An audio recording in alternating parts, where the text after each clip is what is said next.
Hello students, तर आपण dual nature of radiation and matter या चॅप्टरची स्टडी करत आहोत आणि या चॅप्टरच्या लास्ट पोर्शनला आपण पोहोचलेलो आहोत.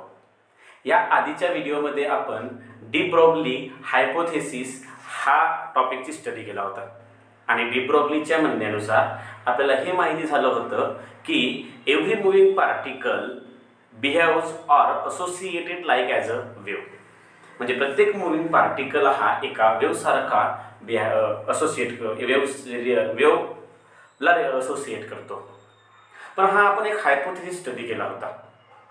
आज त्याच हायपोथेसिसला प्रूफ करण्यासाठी म्हणजे याच हायपोथेसिसला डिटेल म्हणजे प्रूफ करण्यासाठी की खरंच हा हायपोथेसिस नव्हता की दिस इज द रियालिटी होती की असं होतो, यासाठी दोन सायंटिस्ट तयार झाले. एक म्हणजे डॅव्हिसन आणि एक म्हणजे जर्मर. आणि यांनी एक एक्सपेरिमेंट केला आणि त्या एक्सपेरिमेंटवरून हे प्रूफ केलं की हे जे काही डी ब्रॉग्लीने जे हायपोथेसिस दिला होता तो एक प्रकारे काय होता, ट्रू किंवा एक प्रूफ होता. खरंच होतं की त्याने जे सांगितलं की एवढी moving particle like as a wave. म्हणजेच मॅटरचा नेचर पार्टिकल, जेव्हा तो मूव्ह होतो तेव्हा त्या नेचर कोणता राहतो, वेव्ह. म्हणून त्याने म्हटलं की मॅटर सुद्धा हा ड्युअल नेचरचा आहे. बरोबर. नंतर आपण वेगवेगळं कन्सेप्ट बघितलं, प्रूफ बघितलं आणि वेवलेंथ आणि मोमेंटमचा रिलेशन बघितलं. आज आपण स्टडी करणार आहोत डॅव्हिसन अँड जर्मर एक्सपेरिमेंट. ह्या एक्सपेरिमेंटमध्ये ही गोष्ट प्रूफ होणार की मॅटरचा जो नेचर आहे तो पार्टिकल तर आहेच. मॅटर म्हटलं म्हणजे पार्टिकल नेचर आहेच, सोबत त्याचा जो नेचर आहे तो नेचर कोणता आहे, वेव्ह नेचर सुद्धा आहे. क्लिअर. तर ह्या एक्सपेरिमेंटमधून काय झालं, सर्व क्लिअर झालं. तर हा एक्सपेरिमेंट सर्वात अगोदर एक्सपेरिमेंट प्रूफ केला होते कोणी, डॅव्हिसन आणि जर्मनने. हा एक्सपेरिमेंट प्रूफ केला होता 1972 मध्ये. केव्हा केला होता, 1972. तर ही गोष्ट 1972 ची आहे, ज्या मधामध्ये हा एक्सपेरिमेंट प्रूफ केला गेला आणि हे एक्सपेरिमेंट सांगितलं गेलं की matter like as a wave, matter is behaves a wave like nature. Okay. बघा काय आहे. त्याने एक एक्सपेरिमेंटमध्ये काय केलं, तर एक्सपेरिमेंटमध्ये त्याने एक फिलामेंटची गन घेतली. फिलामेंटच्या गनच्या समोर लावलं एक कोलिमेटिंग ॲनोड. त्यासमोर लावलं एक निकेल क्रिस्टलच्या नंतर आपण काय लावलं, ती एक स्केल लावली. त्या स्केलवर लावलं मुव्हेबल डिटेक्टर. याला काय म्हणू आपण, मुव्हेबल डिटेक्टर. आणि एक काय लावलं त्याच्यावरती, गॅल्व्हॅनोमीटर. सर्वच्या सर्व गोष्टींचा काय काय वर्क आहे ते तुम्ही सांगणारच आहे. एक कन्स्ट्रक्शन सांगत आहे की काय कशा पद्धतीने लावलेलं आहे. आणि हा पूर्णच्या पूर्ण एक्सपेरिमेंट एका इव्हॅक्युएटेड चेंबरच्या आतमध्ये बंद केला. इव्हॅक्युएटेड म्हणजेच याच्या आतमध्ये no air present inside the chamber, only vacuum is present. ज्या कारणामुळे ह्या जो चेंबर आहे ह्याला आपण इव्हॅक्युएटेड चेंबर म्हणतो, ज्याच्या आतमध्ये काय आहे, फक्त व्हॅक्यूम आहे. आणि हा पूर्ण एक्सपेरिमेंट त्या व्हॅक्यूम त्या चेंबरच्या आतमध्ये काय केलं, एन्क्लोज्ड केलं. आता जो काही सेटअप आहे, एक्सपेरिमेंटल सेटअप, तो तुमच्या समोर दिसत आहे डायग्राम मध्ये. आता आपण याची वर्किंग काय आहे ते बघू. व्हेरी सिंपल वर्किंग आहे. ह्यामध्ये एक फिलामेंटची गन घेतली गेली. त्या फिलामेंटच्या गनला बॅटरीच्या थ्रू हिटेट केल्या जाते आणि हिटेट केल्याच्या नंतर तिथून इलेक्ट्रॉन बाहेर पडतात, म्हणून ह्या गनला इलेक्ट्रॉन गन सुद्धा म्हणतात. ते जे इलेक्ट्रॉन आहेत ते इलेक्ट्रॉन बाहेर निघते वेळी काय होणार, असं स्प्रे होऊन बाहेर निघणार. जसं एखादा स्प्रे असतो, एखादा जसं परफ्यूम असेल तर परफ्यूमला आपण प्रेस केलं तर स्प्रे सारखं काय निघणार, ड्रॉपलेट्स निघतात. तशासारखं इथून इलेक्ट्रॉन सुद्धा स्प्रे सारखं बाहेर निघणार. बरं, याच्या आतमध्ये एअर प्रेझेंट नसल्या कारणामुळे ते जे इलेक्ट्रॉन आहेत ते कोणत्या एअर मॉलिक्युलला टच होणारच नाही. मग ते इलेक्ट्रॉन जिकडे तिकडे स्प्रेड होऊन झाले असते. असं होऊ नये म्हणून इथे एक लावला जातो एक ॲनोडचा कोलिमेटिंग डिव्हाइस. याला पोटेन्शियल डिफरन्स प्रोव्हाइड केला जातो आणि हा पोटेन्शियल डिफरन्सच्या हेल्पने ह्या सर्व स्प्रेड होणाऱ्या इलेक्ट्रॉनला एका प्लेन बीम मध्ये आपल्याकडे अट्रॅक्ट करतो आणि सर्वांना एका बीम मध्ये म्हणजे एका स्ट्रेट लाईन मध्ये कोलिमेट करतो. कोलिमेट करणे म्हणजे एकत्र करतो. एकत्र केल्याच्या नंतर ते एकत्र केलेले जे काही इलेक्ट्रॉन्स आहेत म्हणजे एकत्र झालेले इलेक्ट्रॉन्स आहेत ते कंबाईंड इलेक्ट्रॉन एका बीमच्या फॉर्म मध्ये मूव्ह होतात कुठपर्यंत, क्रिस्टलपर्यंत. क्रिस्टलपर्यंत मूव्ह झाल्याच्या नंतर ते क्रिस्टलच्या ॲटमला स्ट्राईक होतात आणि त्यानंतर स्ट्राईक झाल्यानंतर या साईडला रिफ्लेक्ट होऊन ते पूर्णच्या पूर्ण या बाजूला स्प्रेड होतात. म्हणजे जे इलेक्ट्रॉन्स आहेत ते इलेक्ट्रॉन्स या बाजूला येणार, काही इलेक्ट्रॉन्स या बाजूला पण येणार.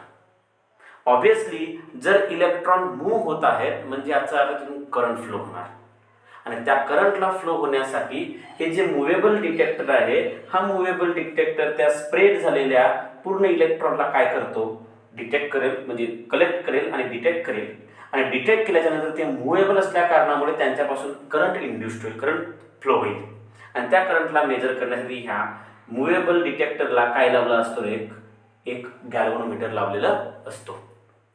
जो गॅल्व्हनोमीटर इथून फ्लो होणाऱ्या करंटला काय करेल, डिटेक्ट करेल.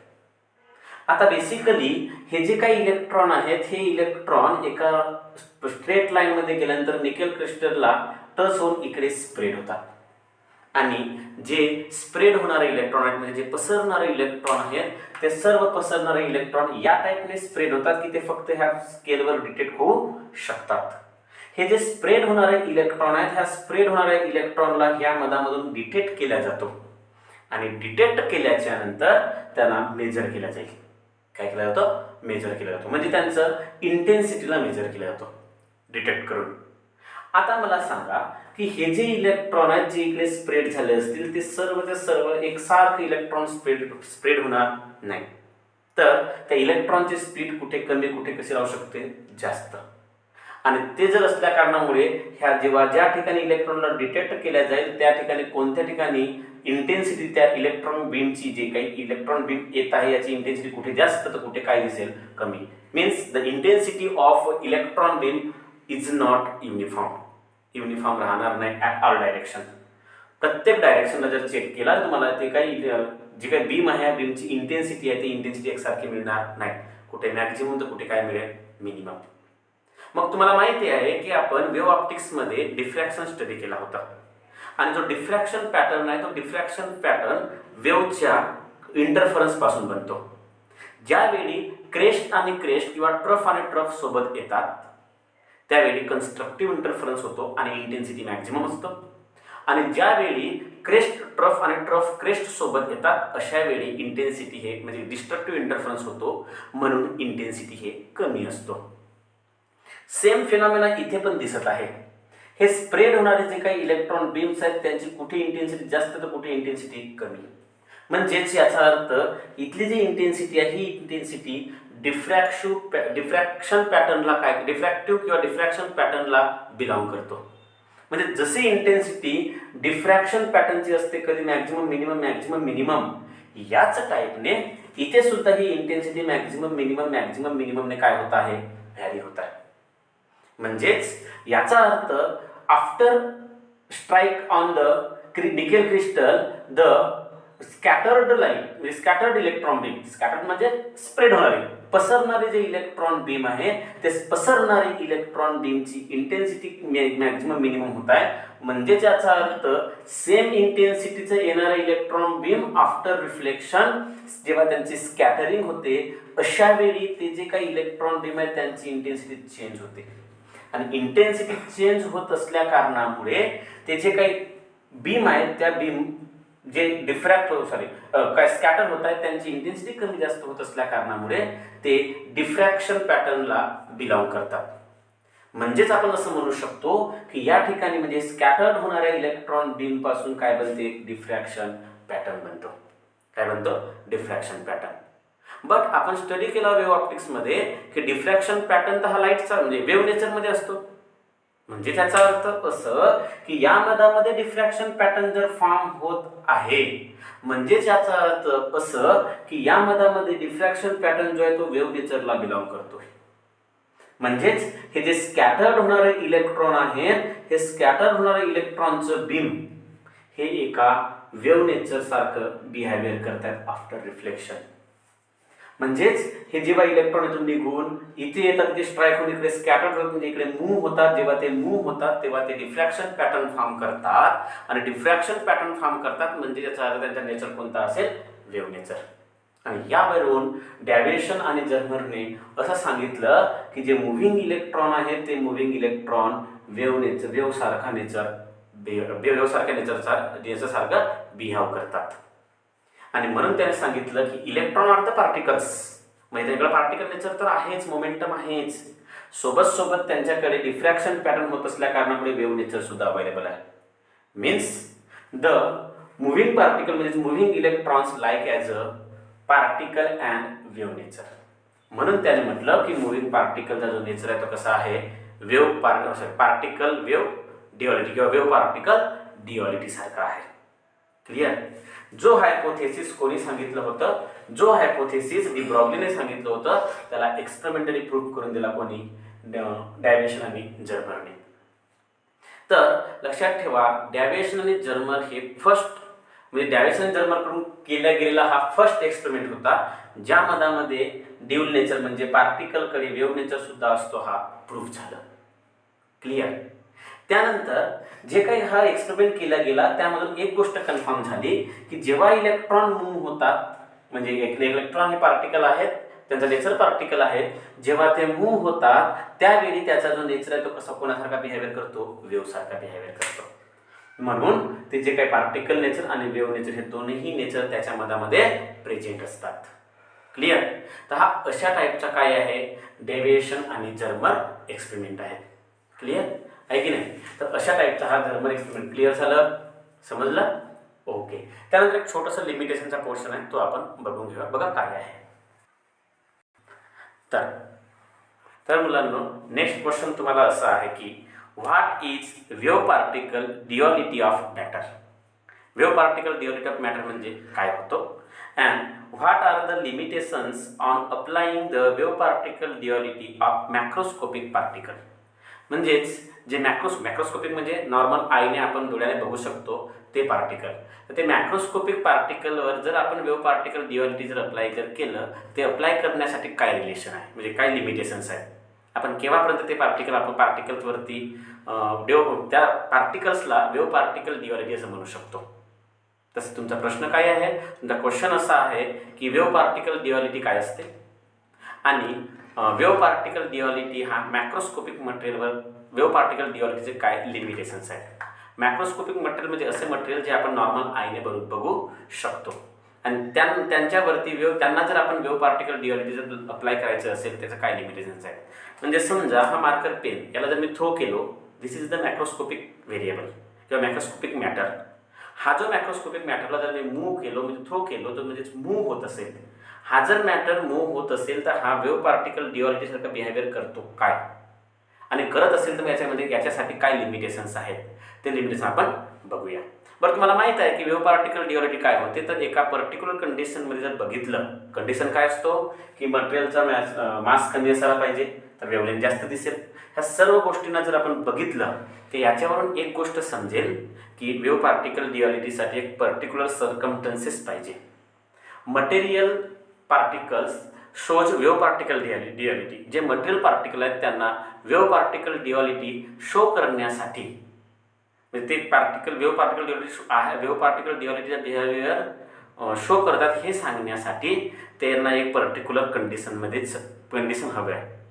त्या पर्टिक्युलर कंडिशनमध्येच ते सांगू शकतात किंवा आपण त्या पर्टिक्युलर कंडिशनमध्येच म्हणू शकतो की this matter behaves a wave particle nature.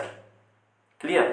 तर हा जो काही आहे या मधामध्ये जे काही वेव्ह पार्टिकल डिओलिटी आहे तो म्हणजे हा जो फेनॉमेना आहे, ह्या फेनॉमेनामध्ये सर्व कंडिशन जर अप्लाय होत असतील तर त्याला आपण वेव्ह पार्टिकल डिओलिटी असे म्हणू शकतो.